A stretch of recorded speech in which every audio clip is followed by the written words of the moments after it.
तुम्हें मेरी मंदिर आकर यूं ही चोट नहीं लगा था। तुम्हें जो चोट लगी थी ना, वो ज़रा सी मेरी फटकार थी तुम्हारे लिए, क्योंकि तुमने पिछले दिनों मेरी बात नहीं मानी है।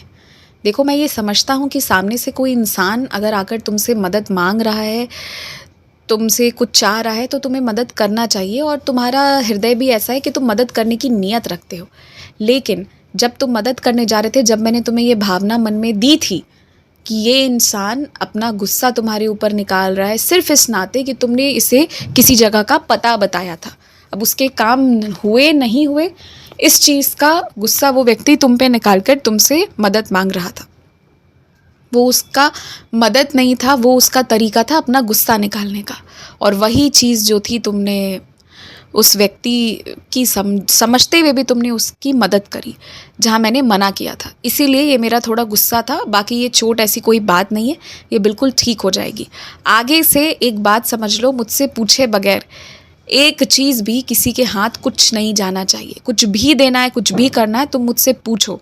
और तुम जानना चाहते हो ना मैं तुम्हें कैसे जवाब दूंगा, तो वो ना अपने आप से हो जाएगा। तुम्हारे हाथों से कभी कभी तुम्हारे हाथ, तुम्हारा मन, तुम्हारा शरीर तुम्हारे वश में नहीं होगा। तुम कोई काम कर जाओगे जब मैं चाहूँगा, और जब मैं नहीं चाहूँगा ना, एक नकारात्मक भावना आएगी तुम्हारे अंदर, तुम्हारे दिल से आवाज़ आएगी। मैं कहीं और बैठकर नहीं, तुम्हारे मन में बैठकर तुम्हें बातें करूँगा और तुम्हें सब समझाऊँगा। लेकिन तरीका यही होना चाहिए कि अब तुम मुझसे पूछोगे, हर एक चीज़ मुझसे होगी। और मेरी मंदिर आने के बाद तुम्हें अगर कोई भी परेशानी हो रही है, कोई भी तरह की दिक्कत हो रही है, तुम्हें गर्मी में बैठकर पारायण करना पड़ रहा है, तुम्हें ठंड लग रही हो ज़्यादा, तुम्हें थोड़ी दिक्कत हो रही हो, तो कोई बात नहीं। समझो कि मेरे सामने तुम्हारे कष्ट थे, वो कट गए। कुछ तकलीफ़ें थी जो बहुत बड़ी थी, बहुत मेरे सामने बैठकर ज़रा सी में निकल गई। इसीलिए मेरे मंदिर आने पर जो दुख, जो तकलीफ़ तुम्हें उठानी पड़ी है, उसका अफसोस मत करो। वो मेरी तरफ से सज़ा नहीं है, उसे सज़ा मत समझो। सज़ा समझना गलत है। मैं अपने प्यारे फूल से बच्चों को सज़ा भला क्यों दूंगा? वो बस तुम्हारे कुछ कर्म थे, उसका एक हिस्सा जो तुम्हें भुगतना ही था, वही तुमने भुगता है। बाकी सब कुछ तो मैंने नष्ट कर ही दिया है। तुम्हारे पास 4 चक्के नहीं हैं, या होते हुए भी तुम उसका उपयोग नहीं कर पा रहे हो, तो भी कोई बात नहीं। तुम खुद के पैसों से किराए दे रहे हो, खुद जा रहे हो, खुद आ रहे हो, ये सबसे बड़ी बात है। और इसके लिए तुम चोरी डकैती नहीं कर रहे, खुद से, अपने आप से तुम ये सब की व्यवस्था कर रहे हो, मेरी कृपा से तुम कर रहे हो। और ये चीज़ सामने वाला व्यक्ति समझे ना समझे, इससे कोई फ़र्क नहीं पड़ता। किसी से तुलना नहीं है। घर, गाड़ी, बंगला, इन सब की तुलना की जा सकती है, परंतु तुम जिस अनुशासन के साथ जीते हो ना, ये अतुलनीय है। यहाँ बात इस चीज़ की है। और घर, गाड़ी, बंगला, ये सब का तुलना करने का कोई मतलब भी नहीं बनता है। ये सब मेरी दी हुई चीज़ है। किसी दिन किसी के पास ज़्यादा हो सकती है, इसमें कोई बड़ी बात नहीं है। पर तुलना करने वाली बात वो है ना, जो इंसान खुद से कर रहा है। और वो है कि तुम कितने अनुशासन से अपने जीवन को जीते हो, कितने सिद्धांत से जीते हो। तो इसीलिए तुम्हारे पास गाड़ी है तब तुम उपयोग नहीं कर पा रहे हो, या नहीं है इसलिए तुम उपयोग नहीं कर पा रहे हो, बाकियों के पास है, इससे कोई फ़र्क नहीं पड़ता। तुम मेरे सानिध्य में हो, मेरे शरण में हो, मेरे बताए रास्ते पे चल रहे हो, और तुम्हारी इतनी अच्छी मैं व्यवस्था करके देता हूँ।